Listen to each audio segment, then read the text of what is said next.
I'm David Speers. Welcome to Insiders. For Anthony Albanese, nailing down the AUKUS deal with Joe Biden and Rishi Sunak back in March was one thing, winning over the Labor faithful another.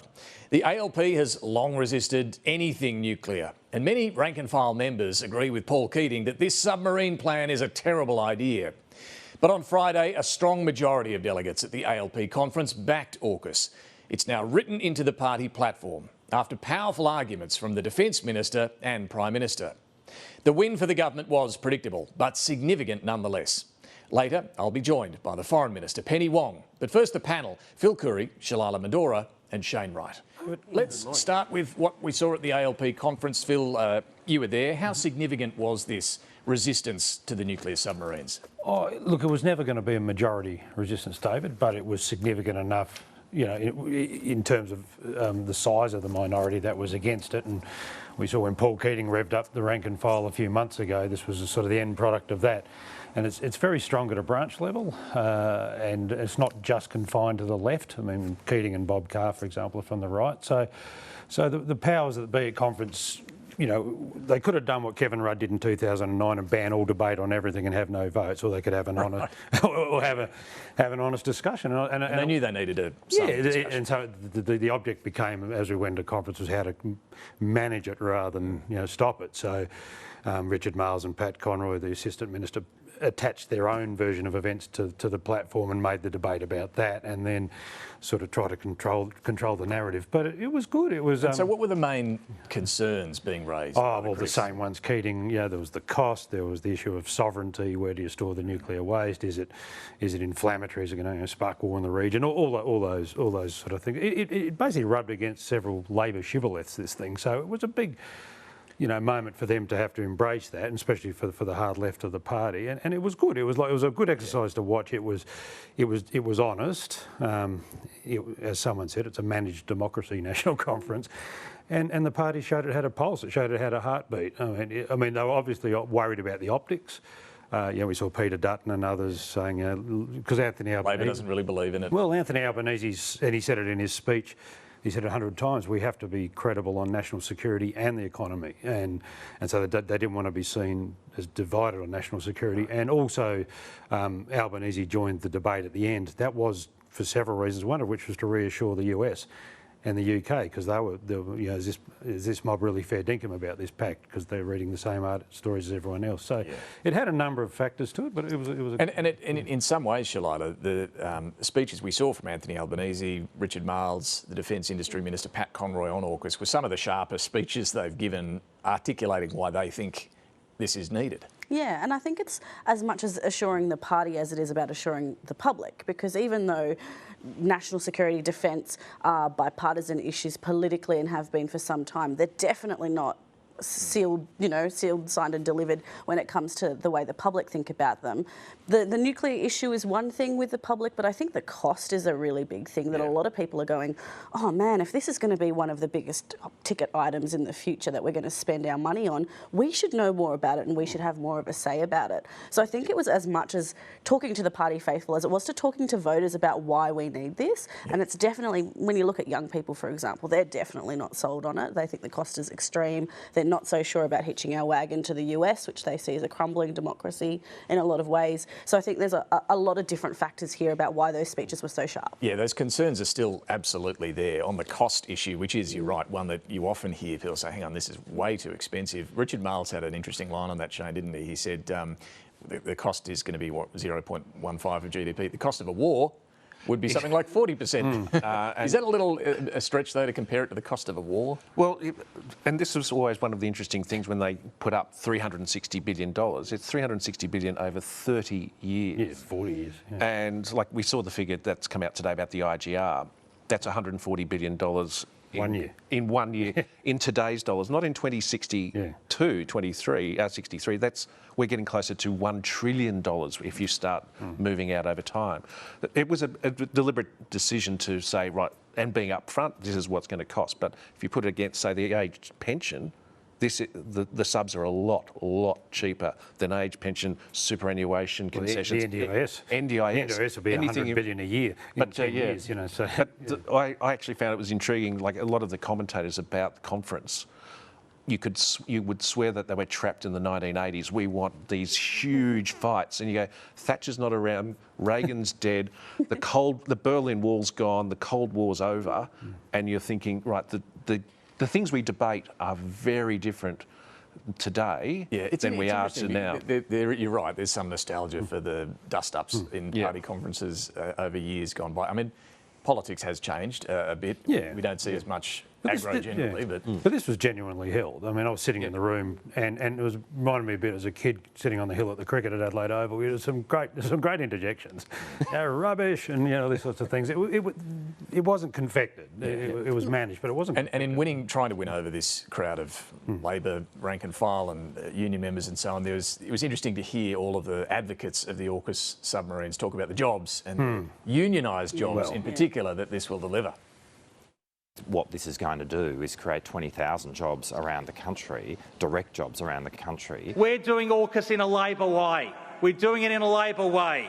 We're creating 20,000 high-paid, secure, unionised jobs. And this is a project that is expected to directly create 20,000 well-paid, secure, union jobs. Yeah, I think we get the message. Union jobs, it's a pretty expensive jobs plan, I suppose, but it's about a lot more than just creating jobs. Well, by making it about jobs, you also take the focus away from some of these other flashpoints. You're like, well, how can you say no to 20,000 jobs in a very crucial area that Australia wouldn't have otherwise? And that's your appeal to the Labor base? Yeah. Like the Labor union base. Well, when the vote went through, the AMWU, which had been leading the opposition to this, put out a press release claiming victory, because, OK, we didn't stop AUKUS, but we've got all these jobs. So that was the sales. That was the way they sold it. More broadly, I mean, the PM in his speech on this talked about, this is something a mature nation needs to do. This is about a pragmatic approach. And if we look before that AUKUS debate at his opening speech to the Labor Party conference on the Thursday, his main message was about pragmatism, was about not being a party of protest, was about the need to stay in government. He was pretty frank about what the key aim here is. Have a look. Today, each of us understands that winning and holding government is not only true to our principles, it's actually essential to fulfilling them. We know the world of difference between opposition and government. Equally, we know what we have begun can be undone unless we are there to protect it. I mean, Phil, he's right. Yes. Why is he saying that, though, to the Labor Party faithful? Because he's aware of the pressures and the demands, and there was a lot of motions at conference, to bring in super profits taxes and things like this, and wind back stage 3. Didn't want to. He wanted to sort of preempt things like that. He read a very long list of things they'd done, and it was quite. When you actually go through it all, they've done a lot. They've done a real lot. This government in 15 months, and not just said things. They've implemented a lot of stuff. And he was basically saying, I've been faithful to you. We've done what we said we're going to do, corruption commissions, wages, IR, all these sorts. And it was an impressive list. They've been a busy government. And he was essentially saying, we just need to hasten slowly. We can reform, but if we go too hard at it and we break promises and we breach trust with voters and we're out in our ear, and then we achieve nothing. And he gave that good example. He said things like Medicare and stuff like that. Bob Hawke brought that in, and had Bob Hawke lost the next election, Medicare probably would have disappeared. Yeah. And Albanese gave the good example of the NBN and the NDIS. He said, the NBN, they weren't in long enough to establish it properly, and Malcolm Turnbull and Tony Abbott turned into a third-rate copper network, which it is.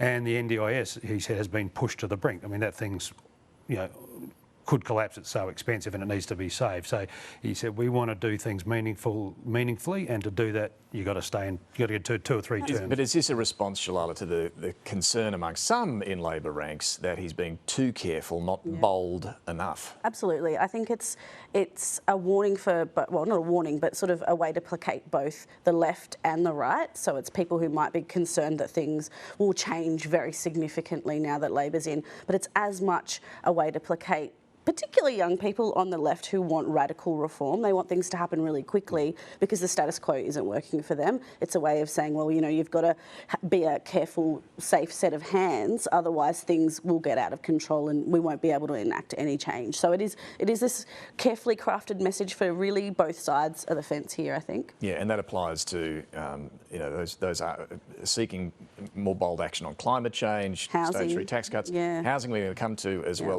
a little later as well. This is the lesson of Anthony Albanese, Penny Wong and others who were there in 2009 and 2010, where Kevin Rudd rolls on climate change and those sorts of things, and the next term was really hamstrung by the minority government. Well, time to talk to the Foreign Minister, Penny Wong. First, here was some of that conference debate over nuclear submarines. If we take submarines off the table, we will never have left our country more exposed, and that will undermine the whole idea of Australian self-reliance, which is at the heart of our platform. Is this the best way of securing our national interest? Is this the best spend of $368 billion? Strength deters war. Strength deters war. Appeasement invites conflict. The decision to acquire nuclear-propelled submarines is not justified and involves too many risks. I'm scared. I'm scared that a world with more nuclear power is a more dangerous world. These are the choices of a mature nation, a nation that understands that a bright future calls for more than sunny optimism. Penny Wong, welcome to the program. Good to be with you, David. So both the Defence Minister and the Defence Industry Minister in their speeches there really cited China's military build-up as a reason why we need to go down the path of nuclear submarines. Are we now in an arms race with China? Well, first, if I could pick up on the broader question, which is why that discussion was necessary, which I think the panel was talking through.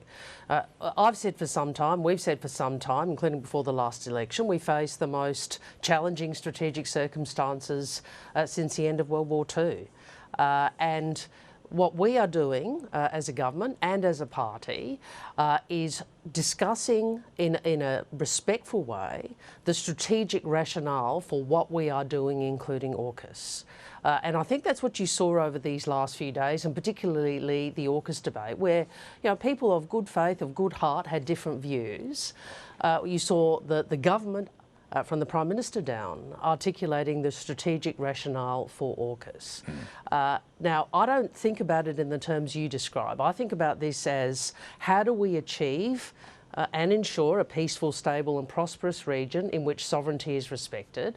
A key part of that is strategic balance. That includes military deterrence, but it also includes reassurance through diplomacy and engagement. But your colleague Pat Conroy, the Defence Industry Minister, did say that an arms race is already happening before our eyes.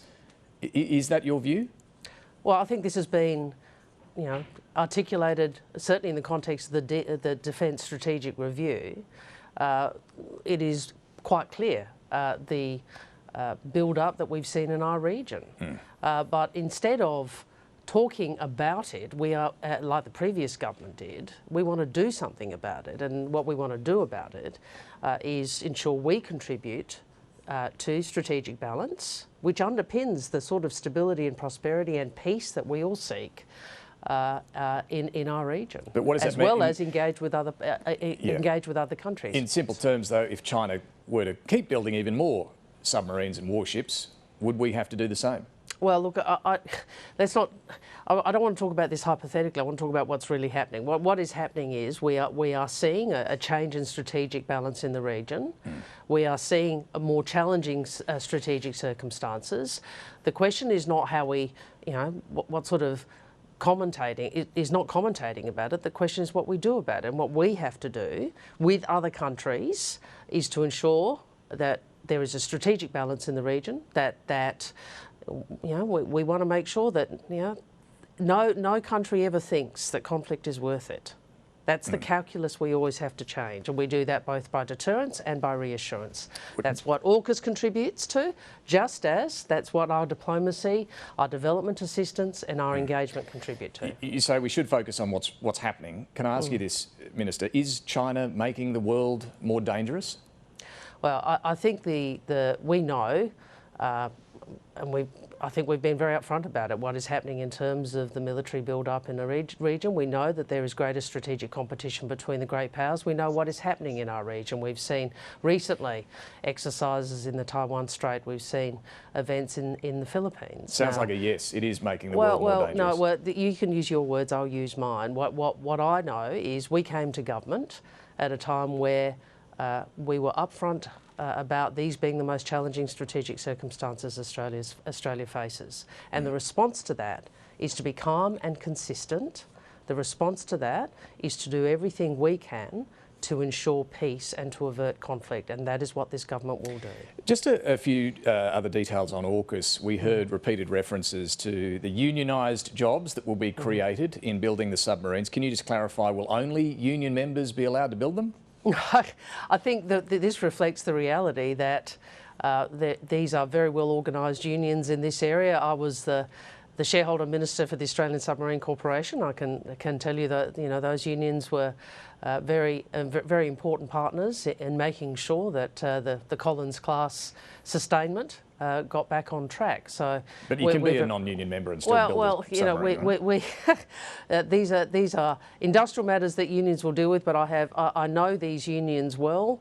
I know that they are very clear about the national interest in making sure their members and the workforce contribute to our capability, and I have no doubt they will do that. But the government's not going to require union membership to build them, is it? I don't recall that ever being part of our procurement processes, but my point is I think the unions are a very important part of the tripartite approach to making sure we improve our national capability, which is what AUKUS is about and which is what the Defence Strategic Review is about. One of the main concerns raised at the conference was about the nuclear waste, and the point was made, when it comes to high-level nuclear waste, no country's really worked this out, have they?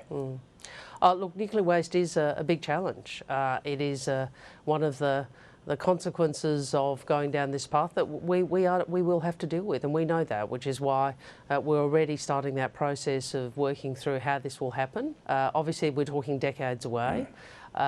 Given the time frame, we're talking when we don't get the first AUKUS submarine for a number of decades. So the reality is this is some decades off, but it is right that people are raising it. We know this is a challenge, and we will make sure there's a process in place to address it. Will it end up at Woomera? I just said that there'd be a process in place to address this. So I don't think I'll be picking it. Right. No, fair enough. The other concern too about whether this is going to lead to more nuclear proliferation.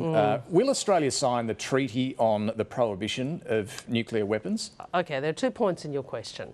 No, AUKUS does not lead to greater proliferation of nuclear material. I want to say that really clearly. Australia, under both parties of government, but particularly under Gareth Evans and the Labor Party, has had a very proud history of advocating for and working for disarmament and supporting non-proliferation, and particularly the Non-Proliferation Treaty, which is the key mechanism by which the world manages this risk.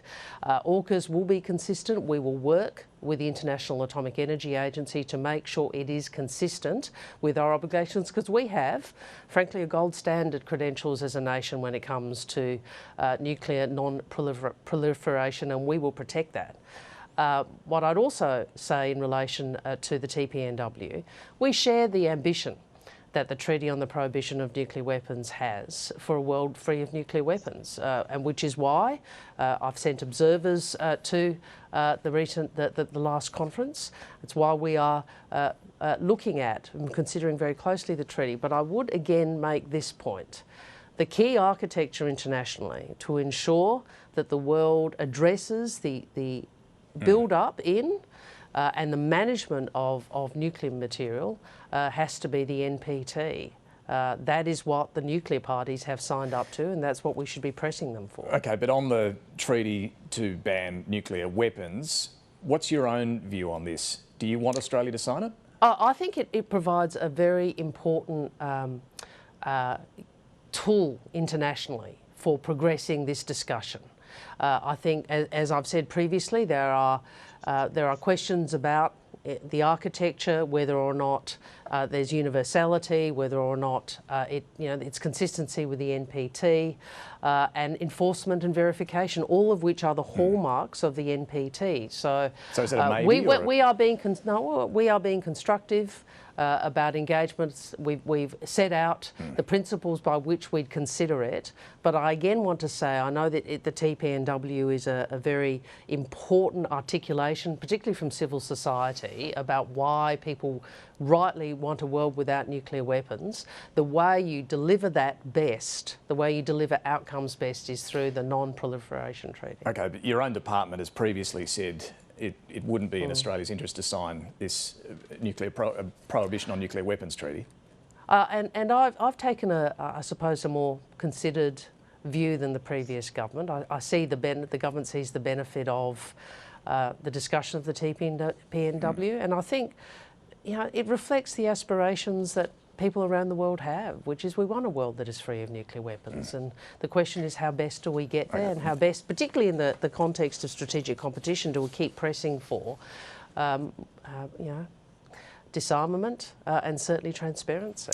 Let me turn to China. You visited there in December. The Trade Minister went in May. The Prime Minister is planning on going by the end of the year. Is there an imbalance here? When will China send a minister to Australia?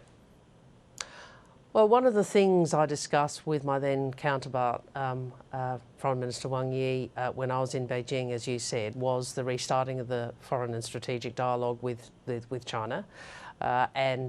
Obviously, the next iteration of that we would expect would be in Australia. So I know officials are talking through when that would be convenient for a Chinese minister to attend the dialogue. But look, the engagement does matter. The way I've described it, I think we've made clear we'll cooperate with China where we can, we'll disagree where we must, and we will engage in our national interests, because even if you don't agree, it is important to engage. That's central to the navigation of both cooperation but also of difference. So are you expecting Foreign Minister Wang Yi to visit soon? Officials are working through when this might work. We would anticipate that dialogue to occur in Australia at an appropriate time. This year? Well, I'll let you know when dates are set, David, I promise. Okay. One of the big sticking points in the relationship is the ongoing situation for Australian journalist Chung Lei. She's been detained now for just over 3 years on fairly vague national security charges. About a year ago, she did face a closed trial. We're yet to hear, or she's yet to receive a verdict. Do you have any idea what the charges actually relate to? Look, I want to say very clearly, the Australian government retains concerns, holds deep concerns in relation both to Dr Yang Hun-jun, who's also been detained, and as well as Ms Chung Lei. We continue to advocate for their return to their families. We continue to advocate for their interests, and our concerns are expressed and raised in every senior interaction that we have with the Chinese government. We'll continue to do that. What do you say about their legal system, though, if even you don't know what she's charged with? Well, I don't know that it is helpful to Dr Yang or Ms Chung Lei for the Foreign Minister of Australia, in the role I have, to be commenting on another country's legal system. Best to hold your tongue, basically. What I would say, well, you can make comment, I can't, I have a role, right? So, but what I would say is we will continue to advocate for them, and I would say what I have said privately, publicly, that I think Australians do look at Ms Chung Lei and Australians do want to see a mother reunited with her children, just as they wish to see Dr Yang released. In the lead up to the Labor Conference, you changed Australia's position on Israel. You've gone back to declaring the West Bank and Gaza as occupied territories. Does that mean you think Israel should withdraw from those territories? Well, look, you're right. How you phrased the question in the first part was right. We've returned to a more centrist position, and a position, if I just may say this, because there's been a lot of incorrect information around. The Morrison government, in fact, past the coalition and Australian governments, but the Morrison government actually did agree, or that it was subject to UN Security Council resolutions, which both referenced the illegality of settlements and occupied Palestinian territories. It's just that what they said to the voters of Wentworth differed from what they were saying internationally. Okay, what about now, your government? I'm just trying to get to what this means now. Should Israel withdraw from those occupied territories? No, we are making a change in nomenclature. What we would urge is the parties to return to peace negotiations. What we would urge is the cessation of violence from both sides, particularly the targeting of civilians, and we would continue to abhor all violence. But I want to make this point. The fact that we have articulated this position, consistent with the UK, the EU and New Zealand, does not prejudge final status issues, including the final status of Jerusalem. Does that include East Jerusalem? Is East Jerusalem? What's your position on East Jerusalem? Well, I think East Jerusalem post 67 people has been regarded under international law as occupied, but Jerusalem is a final status issue. So by using the term that others use, but the majority of the international community use of occupied Palestinian territories, does not mean the Australian government would prejudge final status issues, including of Jerusalem. Despite the fact that some people wish to say that that's what we're doing, we're not. Neither is the rest of the international community. Well, and I think on this issue, I know this is an issue people feel deeply about. We tried to take a principled and consistent and coherent position, and we tried to make, that is how we have approached this issue, not through the prism of domestic politics, but to try and return Australia to a more consistent and principled position internationally and domestically. The Labor Party platform now, again, calls for recognition of a Palestinian state as, quote, an important priority. When and I guess importantly, under what circumstances would you do that? I'm not going to engage in hypotheticals about that. But why aren't you now? No, well, because David, because the whole. One of the reasons I've argued so strongly inside our party for that wording, and I have been probably the principal advocate of that wording for some years now, is that I do believe that this is something the party is entitled to express a view on, but ultimately these are sensitive diplomatic decisions. They are, but is there a reason why you're not declaring it now? Let me finish this. That should be made by a cabinet. And a cabinet should make such decisions when considering all of the diplomatic issues that would necessarily be before it. So I'm not going to get drawn, as much as you ask me, into hypotheticals about that. It's not so much a hypothetical with respect. A lot of those who would want you to declare a Palestinian state might wonder why you're not right now. Sure. And what I'd say is we have taken, the last 15 months, I think you'll see whether it's in returning Jerusalem to a final status issue, in our rebalancing of our votes, making them more consistent in the UN context, or the return to a more centrist and nomenclature in relation to occupied Palestinian territories and the recognition that settlements are illegal, which is in great part a response to events on the ground that we are seeing this year. What you'll see is consistency in how we approach this issue. Foreign Minister Penny Wong, we'll have to leave it there, but thank you for joining us this morning. It's been great fun. Good to speak with you. You too. All right, coming up, more money announced over the weekend for women's sport after the inspirational Matildas run at the World Cup. We'll get into that. First, let's continue this conversation back to our panel, Huw, Coorey, Shalailah Medhora and Shane Wright. Look, just to pick up on a couple of issues there, Phil. Israel-Palestine, that change that was made ahead of the conference does go back to the previous position. But is it clear what that nomenclature means in practice? Not really. No. I think the prime motive behind that policy change that Senator Wong announced was to head off a fight at conference over it, which was going to be asking for much more, and that was the immediate recognition of Palestine as a state. So it was a down payment on that, if you like, just to prevent the sort of, the more ambit claim, if you like. And the minister's, the impression I get is her response to that is we're incrementally getting there.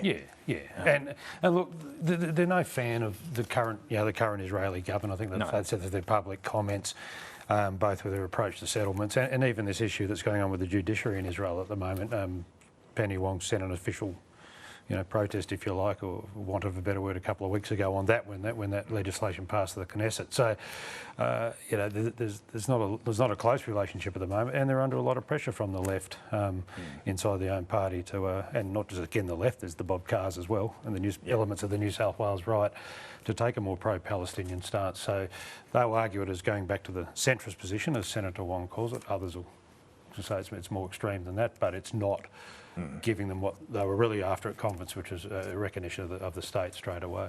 Let's turn to the housing debate, because this was also fascinating during the week. There was the Labor Party conference in the end of the week, but on Wednesday in Brisbane was the National Cabinet meeting, state and territory leaders meeting with the PM. Look, housing was top of the agenda there, and the big announcement at the end was $3.5 billion from the Commonwealth to really incentivise the states to get cracking on zoning and planning law reform, so we get more medium and density housing in suburbs that have long resisted such development.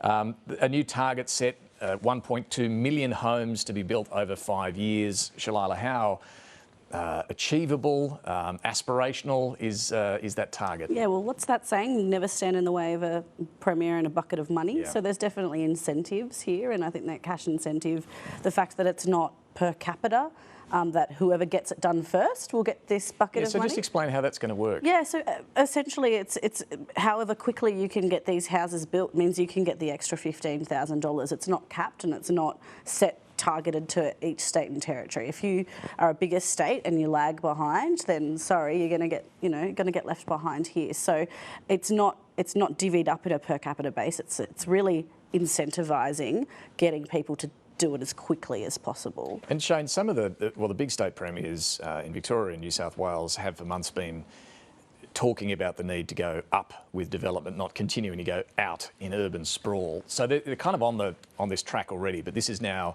a financial incentive from the Commonwealth to speed it up. And the money doesn't come until 2028. You've got to start. You've got to get it underway. The Grattan Institute actually did some quick research. That extra 200,000 homes, which we're talking about, the difference between what the government had signed up to, 1 million to 1.2, depresses rents.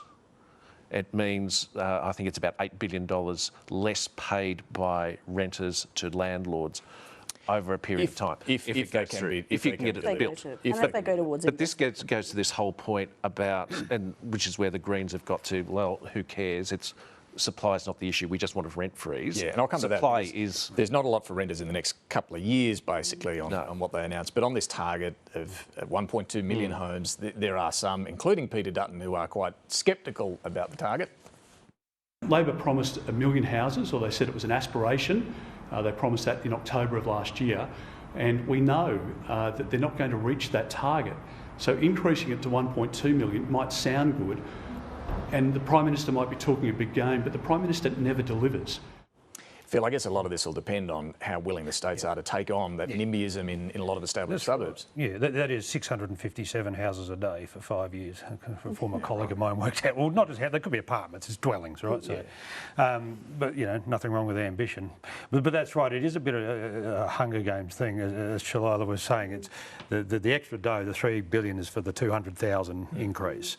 So you get 15 grand a house, basically, and first in, best dressed. So it will be up to each individual Premier and Chief Minister as to how bold or brave or reckless or whatever you want they are in cutting corners on developments and development applications and land releases and stuff. Now we saw Dan Andrews has already, before this announcement has created a bit of controversy in Victoria with the no NIMBY law or whatever he wants to do, sidetrack councils and I was talking to I was talking to Melbourne Radio during the week, and they're saying, can they now build 30-storey towers in my suburb? Is this what it means? So the premiers will have to sort of balance greed against politics here. And the NIMBY issue is obviously a really big one with local councils, but I think potentially the bigger issue is getting tradies to be able to do this. It's a massive constraints. It's massive skill shortage at the moment that we're facing.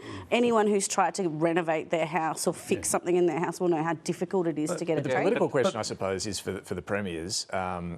Is that NIMBYism in the established suburbs of we don't want big tower blocks?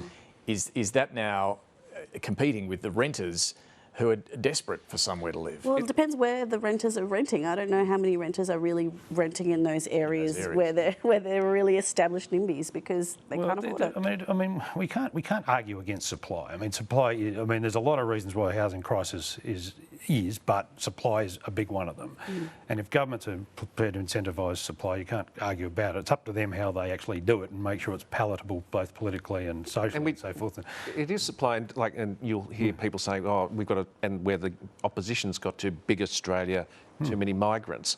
The biggest increase in house prices in 30 years occurred in 2020, 2021, when the population in Sydney and Melbourne actually fell.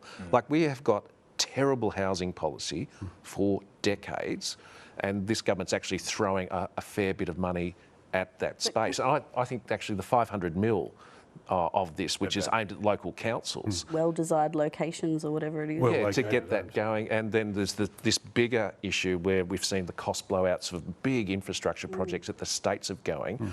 Those big projects finish up in the next 1, 2, 3 years, and you'll see some demand, like you're talking about, where are all these builders going to come from? That's where they're going to be coming from. When Kevin Rudd tried this in 2008, there's a lot of similarities to what Rudd did in 08. Remember, they gave local governments cash grants to fast-track the construction of curbs and roads for new housing developments and stuff like that. So none of this is new. And the states pulled out all their funding and let the feds take the bill. In the meantime, for renters, National Cabinet agreed that they want to harmonise some rules around you can only put up the rent once a year, you can only evict on reasonable grounds. Most of them have already agreed to that. The question is a couple of laggards, when are they going to? And there was not really much clarity on that. No, I think the newest aspect of that was the setting the minimum standards. That was something fairly new that we hadn't heard a lot about, something that renters have been calling for a really long time, that you should be able to rent a property that has a working stove, that has hot and cold water, that has all these things that we kind of might take for granted. Insulation, heating is probably a big question that's going to come up, heating and cooling in different states and territories as well. So, yeah, there wasn't a whole lot. It was sort of more harmonising things that were already happening. But the one thing they did agree on was no freeze and no cap on rents, the things the Greens have been calling for. Shane, is that now dead in the water, that idea? You'd think so and you'd hope so. Like, the impact of freezing rents and then capping it, as we've seen overseas, if you go to New York, landlords don't repair buildings that are not worth it to them. You actually affect supply. So if you're building stuff and you're telling landlords who, at the end of the day, there's over 2 million of them in this country, they own most of the stock and they supply a fair bit of it. You've got to get them incentivised as well. As much as people don't like that, that's the reality of the Australian housing market. Well, I'll tell you who doesn't like it, the Greens. They were very unhappy with the outcome on Wednesday. I think that any renter now, from here on in, who cops a $100 a week rent increase, is an evicted because they can't afford the rent, should pick up the phone to the local Labor member and say, why do you endorse this? Well, they're going to keep railing for more action on this, but what do they do now, Phil, on this legislation when Parliament comes back about social housing? Well, they're in a bit of a cul-de-sac, aren't they, because they delayed their vote on the housing fund legislation until this National Cabinet decision, which they were expecting or demanding freezes and caps on rents. Now, as Shane said, no one's doing it. And Dan Andrews was the sort of last on board and probably now the most vocal opponent to it. So after listening to the Reserve Bank Governor saying that it would actually be counterproductive. So Max Chandler-Mather is now arguing for a position that no one supports, like either on the left of politics in the Labor Party or the Reserve Bank Governor or everyone else. He's arguing for a policy that the experts are saying will make the problem he's trying to solve worse. Now, he stands alone against that. He's claiming the opposite. I don't know on what basis, but they now have to make a decision, the Greens. Are they going to vote against the housing fund? I think it's October when it comes before the Senate. Give Albanese a double dissolution trigger, which he probably won't pull, but it gives him the trigger. But more importantly, block the money and block that fund. And for all the warring words between Labor and the Greens have actually achieved a fair bit of substantial extra money here. So they can, in some ways, claim a win by saying we've got this extra pot of money going towards social housing. Is that $2 billion? Yeah, but just quickly, it's worth noting at the Labor conference, some of the younger members weren't calling for quite the things the Greens are saying, caps and freezes and so on. But they made it clear they want more from the government on housing. Yeah, absolutely. And the debate that was happening within, the closed doors, inverted commas, of conference, are the same conversations that are happening outside and are really reflective of the problems that the major parties face when it comes to getting young voters on board. They feel like we have an immediate crisis when it comes to housing, and they want radical solutions to that immediate crisis. Whether or not they'll get it, obviously that's up for debate, but they're looking at what's being proposed at the moment and saying this doesn't go far enough and this is an immediate problem that we need to fix. I think this whole political battle between Labor and the Greens over housing still has a... Well, the Greens will just... and I think they actually don't really care about the solution so much. The fight is good for them. It's they've tapped into something, haven't they? They had a big rally outside the Labor conference was yesterday morning. 200 or 300 people turned up, ranting about rents and those sorts of things. So, it's an organisational tool for them, and it's working. And they've got a better ground game than Labor in terms of marshalling anger amongst young voters. At the conference yesterday morning, Dee Madigan, the master of dark arts, she's quite brilliant, Dee. She gets called in to help with state campaigns and things like that. She ran a seminar on how to respond to the Greens. That was there was a fringe event yesterday, and sort of. So they're aware of it. Yeah, they're not taking it. They're not taking it lightly at all. And it's a large percentage of people who rent. So a third of the population. Can I just quickly also just jump in and say the elephant in the room in all of these housing conversations is public housing. Despite the conversations that Albo often has about his own past, no one is looking at the fact, or very few people are really looking at the fact that public housing is in crisis. There's 10 plus years in some parts of the country that people are waiting, and social housing, it goes some way towards the problem, but it doesn't address the problem of governments actually owning houses. On the economy, we saw a couple of things this week, some flat wages growth figures, and on unemployment an increase from 3.5% to 3.7% in the month of July. Look, it is in line with what was forecast to happen after all these interest rate rises, and the Treasurer doesn't sound too troubled. The expectations for some time in the Treasury forecasts has been that the unemployment rate will tick up a bit, and that's what we've seen in the numbers released today. But it really is still pretty remarkable given everything that's coming at us from around the world. Yeah, Shane, is this the start of the inevitable slowdown in the economy? Well, it's interesting. The figures came out Thursday. The minutes of the RBA's August meeting came out on Tuesday, and they reference, for the first time, there's a turning point in the jobs market. So 14,000 jobs disappeared effectively in July, and you had this tick up in unemployment. And a lot of it's come out of New South Wales and in Queensland and in Tassie. But you can see, there's the impact coming through. The other important data that came out was on wages. We had two really important measures, wage price index and average weekly earnings, and they were both softer than what the bank had been thinking and what we've been talking about. You brought along some... Here's something I prepared earlier. Yeah. Let's have a look. What's this? Right, so in February, the Reserve Bank had the cash rate at 3.35%, and the expectation was the cash rate would get to 4.1. So they say, what's the economy going to look like in June? Well, we've got June now.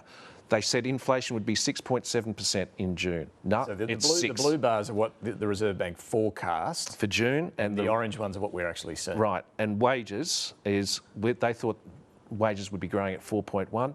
They're at 3.6. They thought the economy would be growing at 2.3. There are economists thinking that the June quarter will be a negative.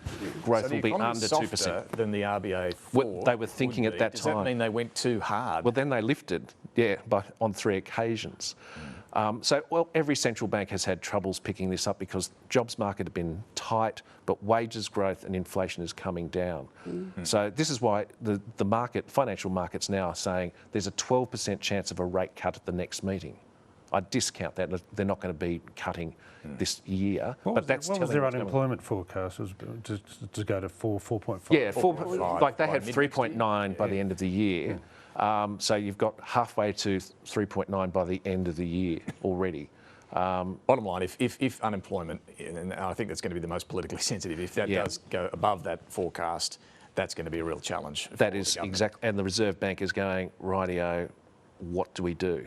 It's a real issue. The job for the new governor. New governor of the coming Reserve in. Bank very soon. Look, final one, the Matildas, they went down last night to Sweden, but they still won over the nation, didn't they, over the course of this World Cup campaign, setting all sorts of records. Just amazing. One legacy of this has been more funding for women's sport. Earlier in the week, Peter Dutton was calling for $250 million. Yesterday, the Prime Minister announced $200 million. Some criticism, have a look at this, the former Socceroo, Craig Foster, making the point that it's nowhere near enough and it's not targeted to football. It is spread around different codes. The Prime Minister, though, says it will make a difference.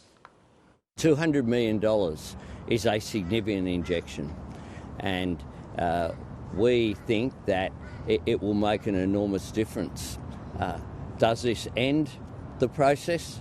Of course not. We want to make sure as well, unlike what has been announced in the past, that it actually delivers facilities for women and girls. So apparently a colour-coded spreadsheet won't be used to carve up this funding for community sports. I just want to point out, Katina Curtis and I actually pointed out some of the funding for female facilities from the previous government included supporting new carpet in a club down in Corangamite, because that would incentivise women into the club. Having new carpet, that's the way to get them in. Yes. But they have, the PM announced there'll be a panel of female superstars who will oversee how this money should be carved up. But look, there'll always be pressure for more, Shalailah, but what do you think? It's something to come out of this? I mean, it's something. Something's better than nothing. But we're talking about women's sport starting from a much lower base than men's sport. So, you know, they've got a very long way to go in terms of catching up. Also, this doesn't go towards the professional women's team, which have won over so many hearts here. You know, you can argue, and I know Phil will, that maybe that's football itself that needs to be incentivising these players and keeping them in Australia. But yeah, I think it's a good start. Still a way to go, I think, though, in terms of getting women's sport up there. Hopefully what the Matildas have managed to do, which you can't capitalise on in money terms, is break a lot of that stigma and break a lot of those associations that women's sport will never be popular. And that is a great starting point. That's unquestioned. But Phil, what is the point about what soccer does? The government needs to step in, needs to play a role, and I can understand Craig Foster's disappointment. I mean, they threw $240 million at an AFL stadium in Tassie, you know, just a few weeks ago. But I think the code has to do more. Soccer has to do. FIFA has to do more. They don't, you know, it's one of those sports. It's like golf. There's just grotesque amounts of money are spent at the upper echelons for top line players and sponsorships and stuff. But I have a kid who plays soccer, and I have a kid who played AFL, and the difference between what's funneled downwards towards development. You know, the AFL pours a lot of money into Auskick. And it's grassroots. It's a brilliant setup. Soccer, they're on the bones of their bum, you know, at a community level, at a kids level. And I just think the sport itself needs to. You know, if Lionel Messi's getting how many gazillion dollars, these sorts of huge sums of money that operate, it doesn't seem to funnel down soccer, and maybe they should look at themselves. Good call. Our panel, Phil Coorey, Shalailah Medhora and Shane Wright, will be back shortly with some final observations. Time now for Mike Bowers and Talking Pictures.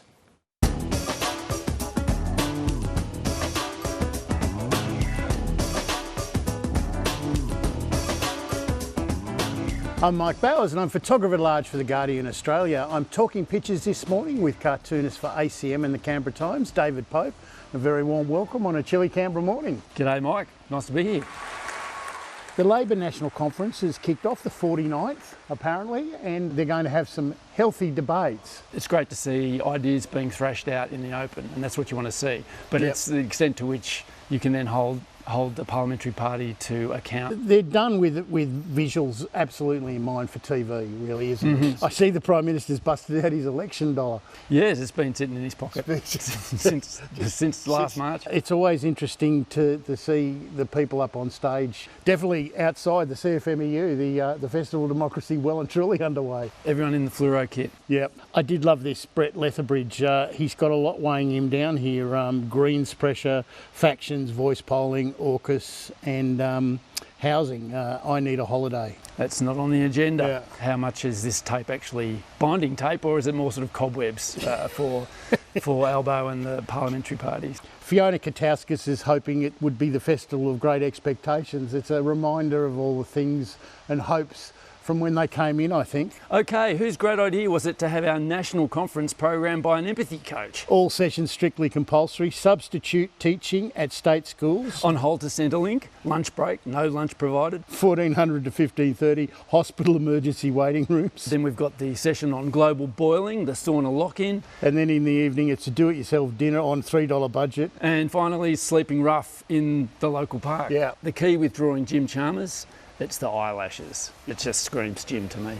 I did love this one of yours. You've got Albo as Mackenzie Albo. That's right. We've got showtime at the national conference and all the balls lined up. Explain the rules of this game again. Andy Sam Curter available for selection. The stage 3 tax cuts with Morrison ears on them. That's right. And the AUKUS nuclear subs is not allowed to kick them, hey? Well, you can kick them, but there's a hint in the cartoon about how far they might go. Super profits tax, rent caps and job seeker rate. And there's another one being blown up. They're all being blown up, yep.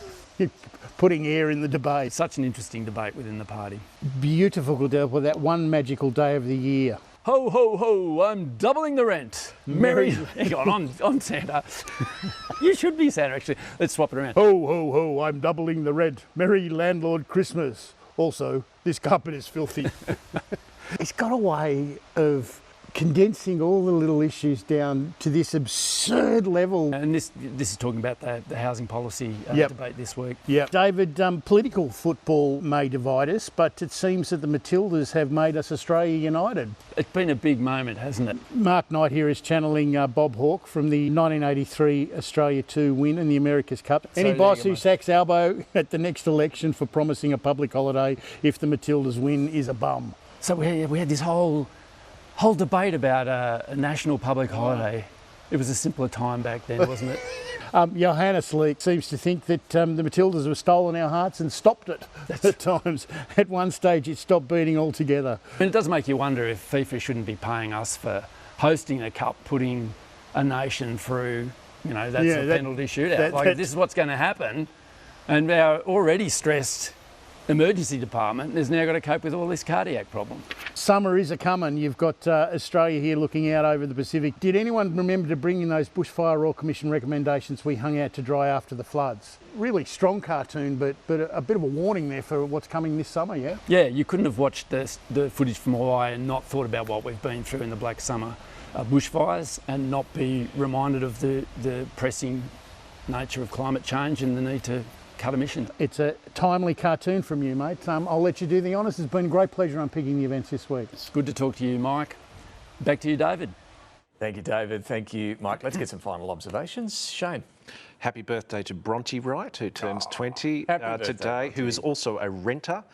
So I do understand what's going on in the rental market. Important point, in the week after next, Michelle Bullock, Deputy Governor, who becoming the RBA Governor in the middle of next month, is giving a speech here in Canberra on the impact of climate change, implications on economy, financial system and society. The Reserve Bank, all the world's central banks, are worried about how climate change is going to make their job much more tough. That'll be interesting. Shalailah. So during COVID, the then government brought in new Medicare item numbers dealing with telehealth for abortion and sexual health services. They're due to expire in December, and there's a lot of pressure on the government to keep these because they impact particularly women who live outside of the major cities. So there's a lot of pressure and expect that to keep ramping up over the next few months. That'll be interesting too. Phil?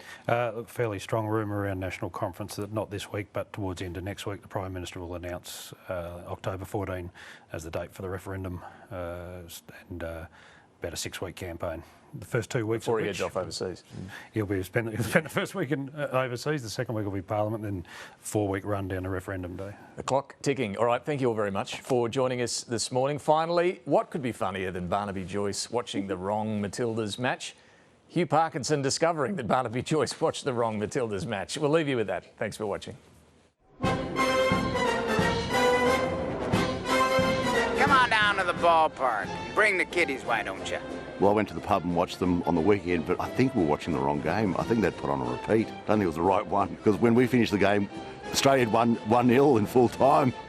So we were like, that's good, still won. What kind of a thing is that you say? What does that mean? I know. It was an incredible penalty shootout, which we went and had dinner because we thought they'd won 1-0. If it walks, and if it's not human, somebody wants to eat it. And you didn't see anything at all? No. Australia just won 1-0. Whatever was happening, I think, was pretty dodgy. I don't think they'd paid for their vision or something. You missed the whole thing. I know. But anyway, so such is life. Somebody's got to run the team. You know, someone who actually watches the games. Making us all feel very excited about being here.